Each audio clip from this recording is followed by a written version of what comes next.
It's the Daily Doug. Hey y'all, welcome back to the Daily Doug. Thanks for being with me today. Okay, my friends, we are up to something fun today. I'm really excited to do this. I don't know if I've ever done a video exactly like this. We're taking a look at an extended drum solo today, so I'm eager to get my air drumming chops out, but I'm a little intimidated because I'm going to be watching a classic drum solo from Neil Peart of Rush, and I just can't wait. It's going to be fun. So we've heard many tunes by Rush over the last few years on the Daily Doug, and I've really come to enjoy the band. They're one of my favorites. More recently, I have listened to all of Signals and all of Permanent Waves, two really great albums from this band. I've also listened to a live performance of 2112 that the band did back in 1976. And as I wanted to get back to Rush before the end of this calendar year, it was suggested to me that I take a look at this drum solo from Neil, and that really intrigued me. So that's what we're up to today. Let me just talk about Neil for a minute. I've really come to respect Neil's work over the past couple of years, and he included in-concert drum solos in most of Rush's concerts. His solos were included on every single live album that the band ever released, and these solos were not just done on a whim. They were composed and prearranged and even given titles.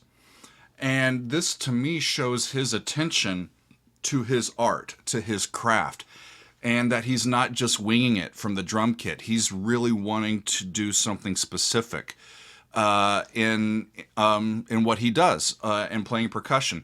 So the solo that we are going to watch is called Der Trommler, Trommler.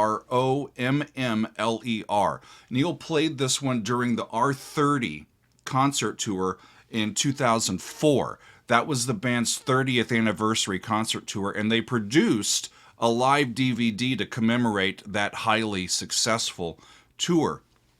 So the term itself, Der Trommler, is a German term that simply means somebody who plays the drums. So that makes sense to me. And apparently the title was inspired by The Drummer Tale, which is by the Brothers Grimm, which is pretty cool.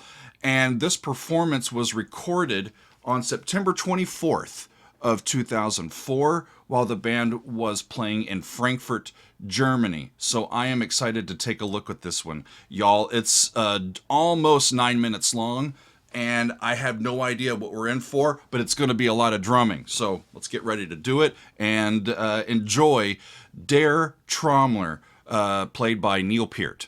Off we go. Crowd's into it.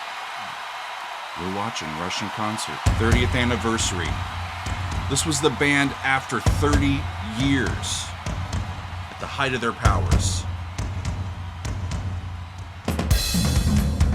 Look at that kit.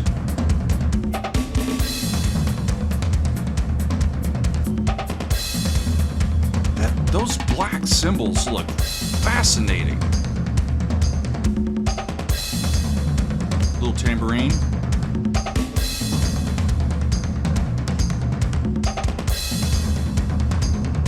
Oh, look at his shoes. Almost looks like tap shoes.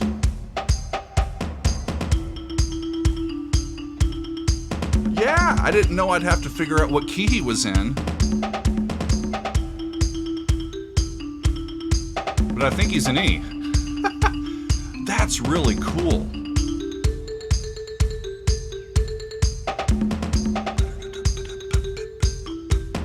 It's almost like a marimba setup.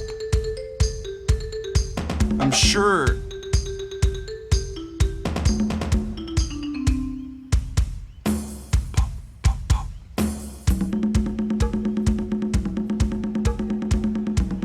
it's just the independent rhythm of all of his limbs.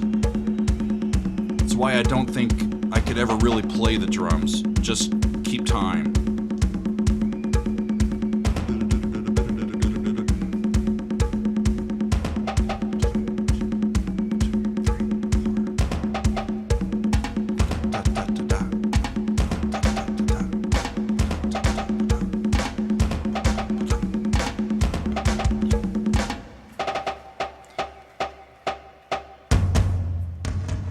Okay.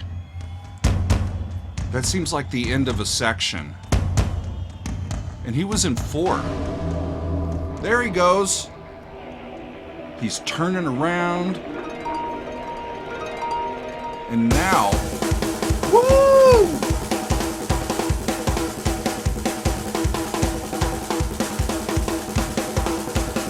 It's a different sound when he's on the acoustic side of his kit.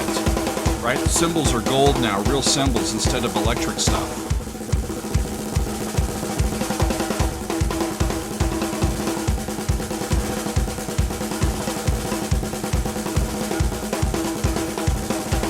And he's just keeping a steady beat with his foot. Amazing.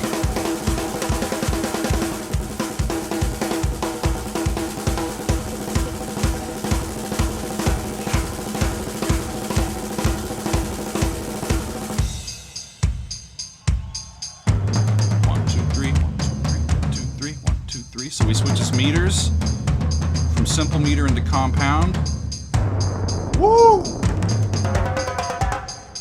Did he hit like a timpani on that?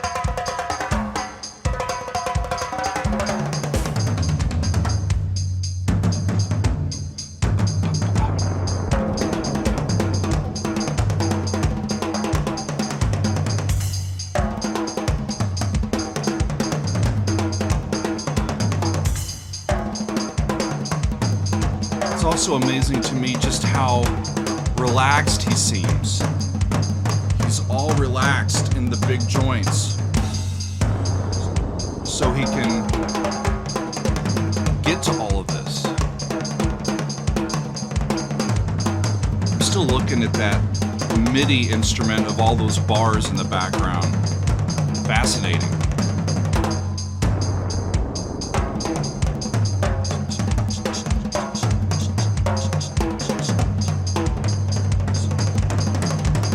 Woo!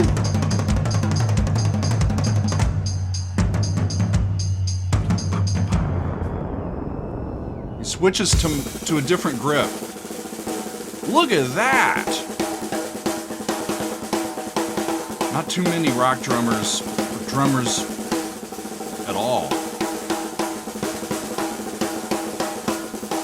would have the stones to pull that off.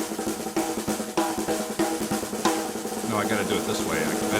I don't know how to do the matched grip. Woo!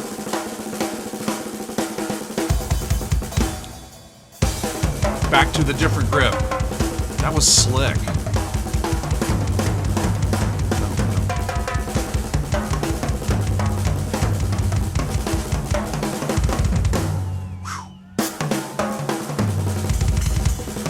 This solo, I read, was also the main subject for a DVD that Neil created, an instructional DVD called Anatomy of a Drum Solo.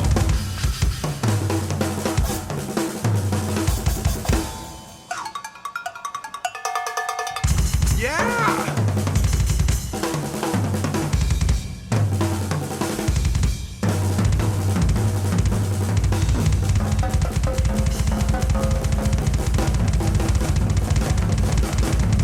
Double kick in there, but not straight.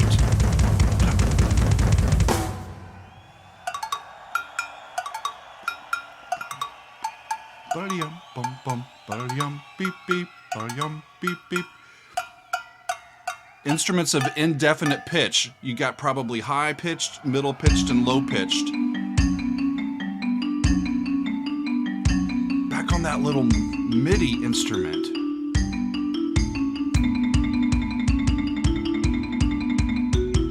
Sure saves room for a marimba.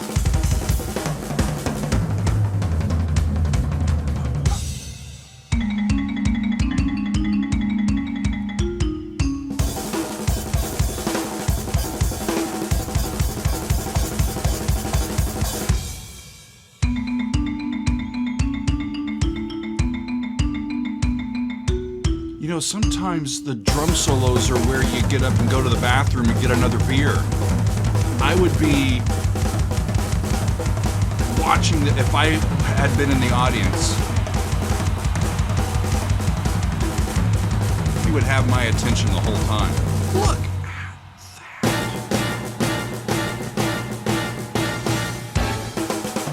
Who's the band?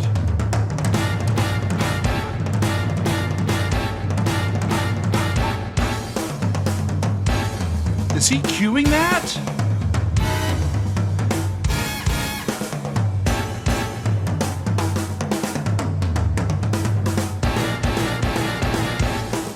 Not sure.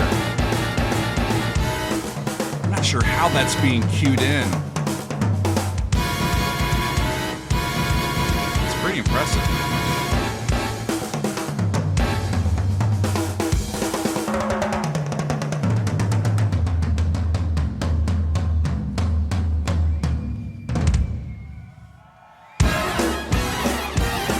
Well, that's cool.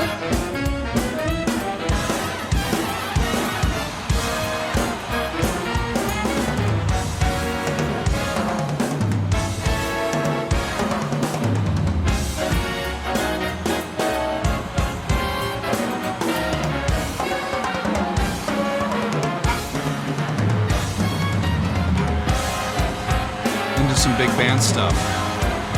It's just awesome.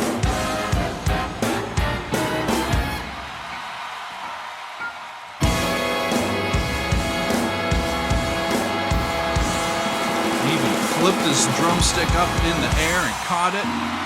And there's the gong at the end. Ha ha! That was so much fun. That was so much fun. You know, the modern drummer is really kind of a created part anyway, you know, because you're playing multiple different percussion parts all at once, and the drummers that specialize in what they do and have really perfected being able to do all of these different rhythmic patterns with different limbs independently, y'all have my respect. It's not easy to do. Like I said, that solo was the main subject for Neil's Anatomy of a Drum solo, and I love the rotating kit. The acoustic sounds, and then the more electronic drum sounds. That MIDI thing, whatever he had in there, was really cool as well. I think I heard a marimba. I think I heard some timpani on that. And I can't remember what else. I think a gong at the end was on that as well. So as I read in more about Neil today, y'all, he had quite a few influences, really eclectic musical tastes. It mentioned John Bonham, Carl Palmer, Ginger Baker, Phil Collins, Steve Gadd, Stuart Copeland, and even some fusion and jazz drummers like Billy Cobham and Buddy Rich and Bill Bruford and Gene Krupa. It was Keith Moon and The Who were the first group that really inspired Neil to write songs as well as play the drums. And the thing that I found quite intriguing, that I want to learn more about, and we saw it a little bit in here, is Neil's evolution as a player.